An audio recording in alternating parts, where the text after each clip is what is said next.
சும்மாவா வந்தது சுதந்திரம் என்பது சும்மாவா வந்தது.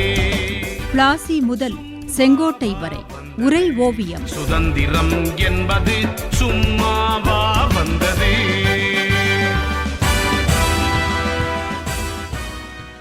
நேதாஜி தலைமையில் இந்திய தேசிய ராணுவம் தொடர்ந்து வெற்றிகளை பெற்றதா தாயே?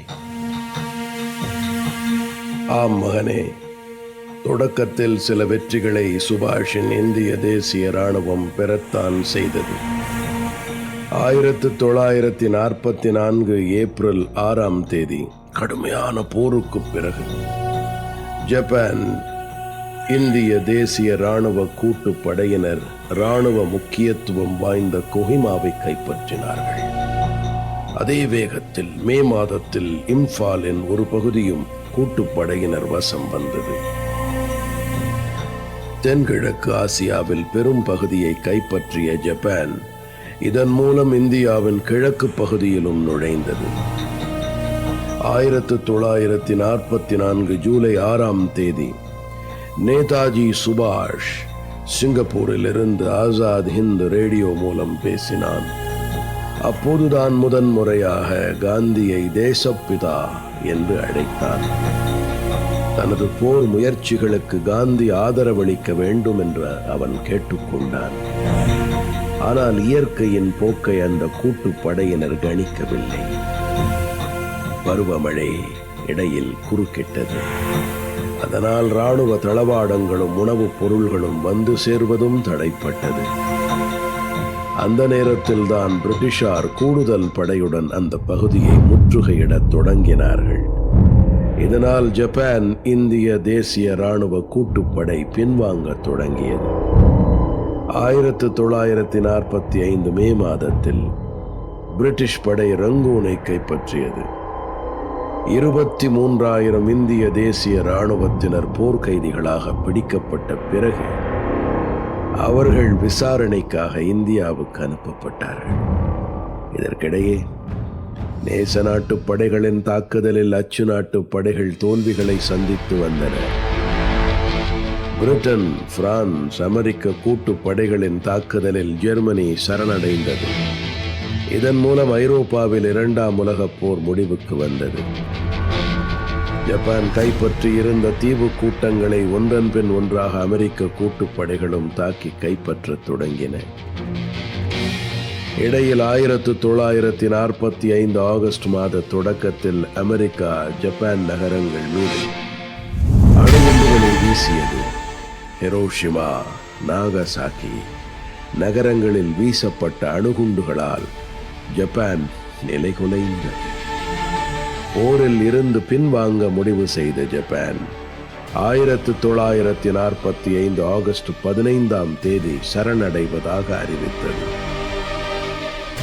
ஜப்பான் சரணடைந்த பின்னர் தன் நோக்கம் நிறைவேறாததை உணர்ந்தான் நேதாஜி சுபாஷ் சந்திர போஸ். அப்போது ரஷ்யா நேச நாடுகளின் பக்கம் இருந்தது.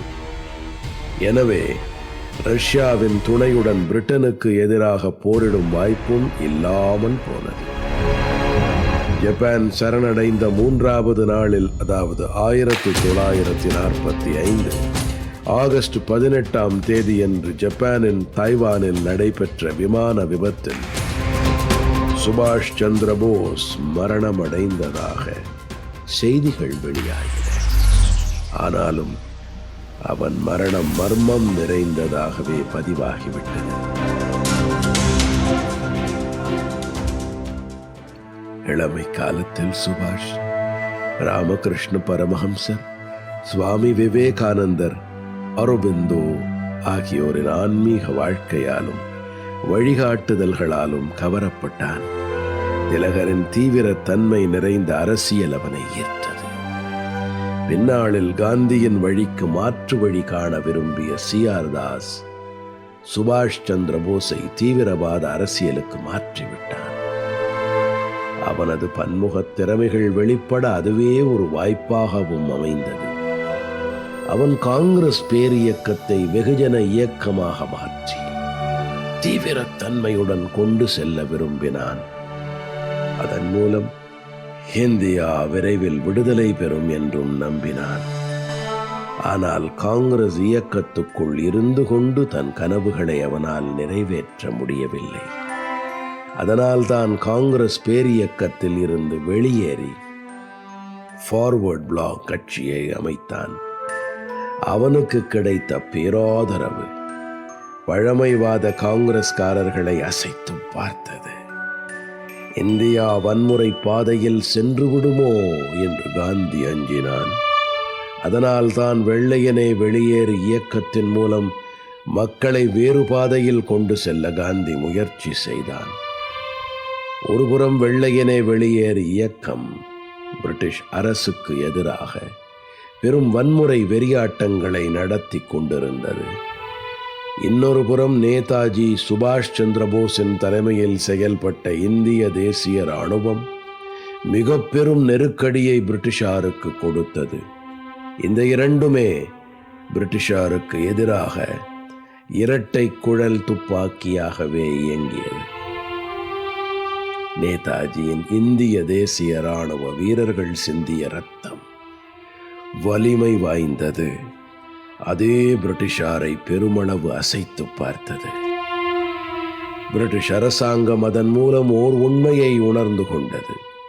பிரிட்டிஷ் இராணுவத்தில் இருந்த இந்திய அதிகாரிகள் வீரர்களை கொண்டு இனியும் இந்தியாவை நம்மால் அடக்கி ஆள முடியாது என்பதை பிரிட்டிஷ்காரர்கள் உணர்ந்தார்கள். நேதாஜியின் இந்திய தேசிய இராணுவமும் தற்காலிக இந்திய சுதந்திர அரசும் 9 நாடுகளால் அங்கீகரிக்கப்பட்டது. இந்திய தேசிய இராணுவத்தின் வீர சாகச செயல்கள் இந்தியாவுக்கு சர்வதேச அந்தஸ்தை கொடுத்தது. அது மட்டுமல்ல, இந்தியா விடுதலை பெற்று சுதந்திர நாடாக திகழ வேண்டியதன் அவசியத்தை உலக நாடுகளுக்கு உணர்த்தியது. பிரிட்டிஷ் அரசாங்கத்தை எதிர்த்து போராடினார்கள் என்று பிரிட்டிஷாரால் பிடிபட்ட INA அதிகாரிகள் மீது வழக்கு தொடுத்தார்கள். பிரிட்டிஷார் தொடுத்த வழக்குகள் நாட்டு மக்களிடையே பெரும் பரபரப்பையும் பதட்டத்தையும் ஏற்படுத்தியது. அதனால் குற்றம் சாட்டப்பட்ட INA அதிகாரிகளுக்கு எதிரான வழக்கை எதிர்கொள்ள காங்கிரஸ் முன்வந்தது. 1945 செப்டம்பர் 23 அன்று இந்த வழக்கை எதிர்கொள்ள நிதி திரட்டப்பட்டது. வழக்கை நடத்த புலாபாய் தேசாய், தேஜ் பஹாதுர் சாப்ரு, கைலாஷ்நாத் கட்ஜு ஆகியோர் அடங்கிய கமிட்டி அமைக்கப்பட்டது. நேரு 22 ஆண்டுகளுக்கு பிறகு வழக்குரைஞர் சீருடை அணிந்து வாதிட்டான். 1945 டிசம்பர் 31 அந்த அதிகாரிகள் மீது குற்றச்சாட்டு நிரூபிக்கப்பட்டதாக கூறி நாடு கடத்தல் தண்டனை கொடுக்கப்பட்டது. 1946 ஜனவரி 3 பிரிட்டிஷ் தலைமை தளபதி அந்த தண்டனையை குறைத்து உத்தரவிட்டான். பின்னாளில் இந்திய தேசிய இராணுவ அதிகாரிகள் மீது பிரிட்டிஷார் தொடர்ந்த வழக்குகள் இந்தியர்களிடையே நாட்டுப்பற்றை கொழுந்து விட்டு எரியச் செய்தது.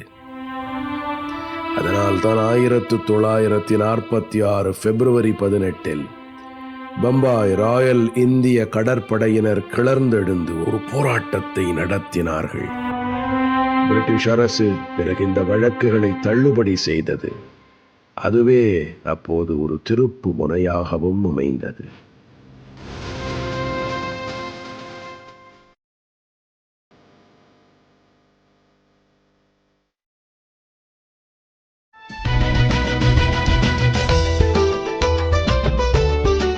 பிளாசி முதல் செங்கோட்டை வரை உரை ஓவியம் கேட்டீர்கள்.